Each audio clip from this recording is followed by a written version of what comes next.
This is Module 3, Lesson 7, the PNU ACES Approach. The Philippine Normal University presents a systematic and purposive approach to the teaching of values education. The ACES approach, or affective cognitive experiences for self-integration, attempts to integrate the strengths of the major approaches in different phases of values learning.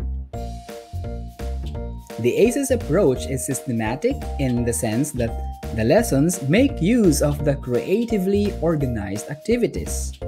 It is purposive because it aims to develop values intended in the lesson and as indicated in the learning objectives and expected outcomes.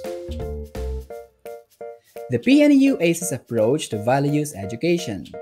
Please take note that this approach is based on the confluent theory of education, which believes in the simultaneous development of cognitive and affective aspects of the learner that enhance the wholeness of his or her being. Ibig sabihin, magkasabay ang pag-unlad o paglago o pag-develop ng cognitive at affective aspects. Yan ang ibig sabihin ng confluent, which refers to the process of holistic learning involving body, mind, emotion, and spirit. In this process, the students learn multidimensionally about themselves and others. At the same time, they are learning the traditional subject matters. Let's clarify first some terms in this approach.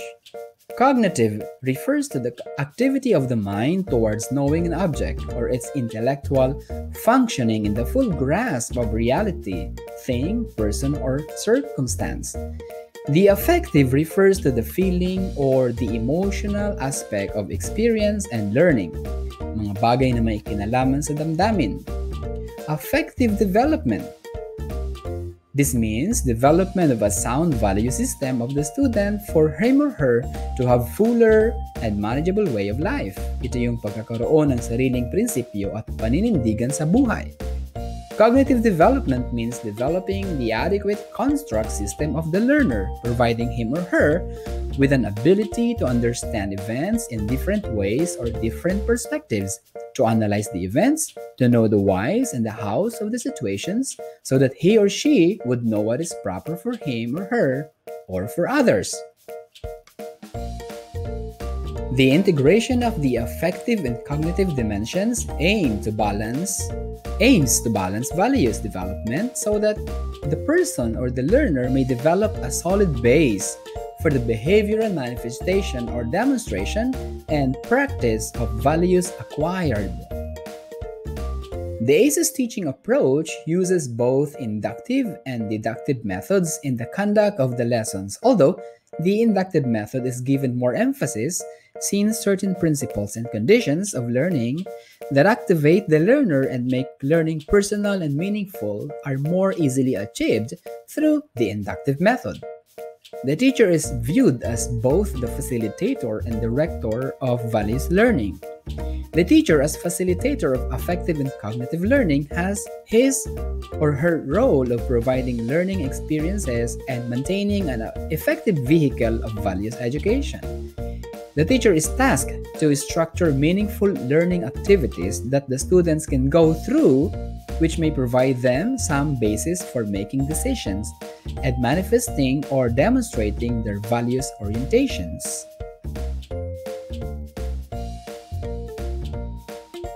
In this approach, the teacher has the following tasks. Number 1, processing of learning. Here, the teacher should help the students clarify their values or options further. The teacher processes both the cognitive and the affective learnings of the students. Number 2, directing the focus of awareness. Here, the teacher directs the students' focus of awareness to an aspect of values issue worth looking into. The teacher should not be values neutral. He or she should guide the students to understand the alternatives and the possible consequences of the values that people must uphold to be able to perform their roles efficiently. Number 3, providing cognitive inputs. Here, the teacher should present various sides of the issue through lecturettes or lecture fora or panel discussions participated in by the students. Number 4, directing values to be learned.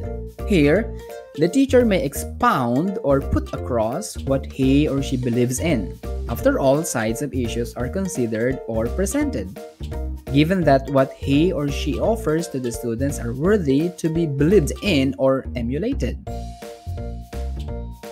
Number 5, planning with and monitoring action learning of the students.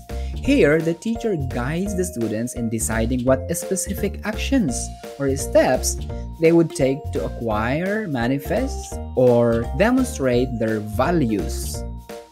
So, those are the common tasks of the teacher in ACES approach.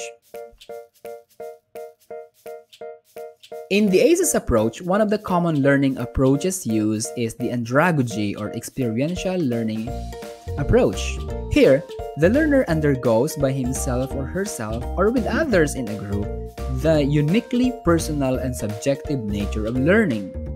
This means that the learners are actively involved in planning, designing, implementing, and evaluating the learning objectives or learning outcomes. Let's now look into the basic andragogical learning process and principles that include the following: climate setting, involving learners in mutual planning, involving learners in diagnosing their own needs for learning, involving learners in formulating their learning objectives, involving learners in designing learning plans, involving learners in carrying out their learning plans, and involving learners in evaluating their learning. Let's look into the characteristics of climate setting that include both the physical environment and psychological atmosphere. The first one is an environment of active people. People learn when they are personally involved in the learning process. Learning is not poured into people, learning emerges from people. And then a climate of mutual respect. This is evident when a high value is placed on individual uniqueness and a sense of caring prevails. Learners are more open to learning when they feel respected. And then, a climate of acceptance. Accepting a person means that he or she can be himself or herself, or he or she can hold his or her beliefs. And then, an atmosphere of trust. This is created when people end up feeling a trust in themselves and in others. Students learn more from those whom they trust. And then, a climate of self-discovery. This happens when learners are helped to meet their own needs rather than having their needs dictated on them or to them. Learning is facilitated in an atmosphere which promotes the individual discovery of the personal meaning of values. Number 6, a climate of openness and authenticity. This happens when personal concerns, feelings, ideas, and beliefs can be expressed and examined openly. Students are more likely to be willing to examine new ideas and risk new behaviors than when they feel the need to be defensive. And then, a non-threatening psychological climate. This is needed so that persons can confront persons and ideas confront ideas without fear, and when alternative solutions can be explored without pressures of immediate answers. And then, an emphasis on the uniquely personal nature of learning. This is when each individual knows that his or her values, beliefs, and views are important and significant, and it supports that the process of learning is both emotional and intellectual. And lastly, an emphasis on cooperative evaluation and self-evaluation. When people can see themselves as they really are, with the help of their peers, learners understand and solve their problems in a helping relationship. So those are the characteristics of climate setting in an andragogical learning process. Let's now talk about the phases of the PNU ACES approach. This approach has 4 phases. It starts from the activity, then followed by analysis, then abstraction, and lastly, action. The learning trigger phase or the activity phase is the structured learning experiences which facilitate both the cognitive and the affective learnings.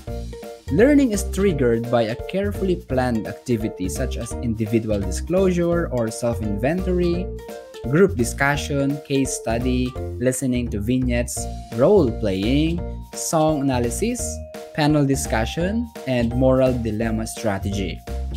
The second phase, analysis or values clarification phase, is a more in-depth processing of insights and feelings of learners. Analysis of the learning has two phases, the affective processing and the cognitive or content processing.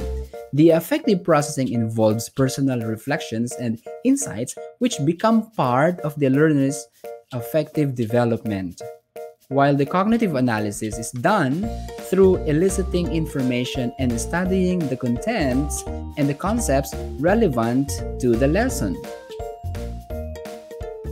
In the abstraction phase or inculcation or directive phase, the teacher reinforces the student's construct system through an abstraction or generalizations and inferences. In this phase, the facilitator or the teacher enriches the learning which was processed in the analysis phase through cognitive and affective inputs. The teacher reinforces also the decisions made by the students which the teacher thinks are universally acceptable. In the action phase or practical application phase, learners are expected to transfer their affective and cognitive learning into actual situations. This could be the development of an action plan or assignments for internalizing the concepts learned, or an extended learning activity in the home where they may be asked to discuss values issues taken up in the classroom with other members of the family. In addition to those four phases, we have two auxiliary phases, the mood setting and closing activities. The purpose of the mood setting is to create a conducive psychological climate for learning, an effective or affective way of building good rapport in the class. The closing activity gives an added impact to the affective learning of the students and keeps them in high spirits for whatever commitment they may have at the end of the lesson. Let's look at the diagram that illustrates the phases of values learning in the ACES methodology. As you can see, we have the opening or mood setting, then the four phases that starts from phase 1, activity, followed by phase 2, analysis, and then by phase 3, abstraction, and lastly, the phase 4, which is the action or application. And then at the end, after a short evaluation, we have the closing activities. You know, it's always better to have a closure, diba? So, those are the phases of the PNU ACES approach. To recap, we learned the PNU ACES approach to values education, the teacher's roles in the PNU ACES approach, the andragogy or the experiential learning approach, the principles of andragogical learning, characteristics of climate setting, and the phases of the PNU ACES approach. So, that's the Module 3, Lesson 7, the PNU ACES approach. See you in the next video.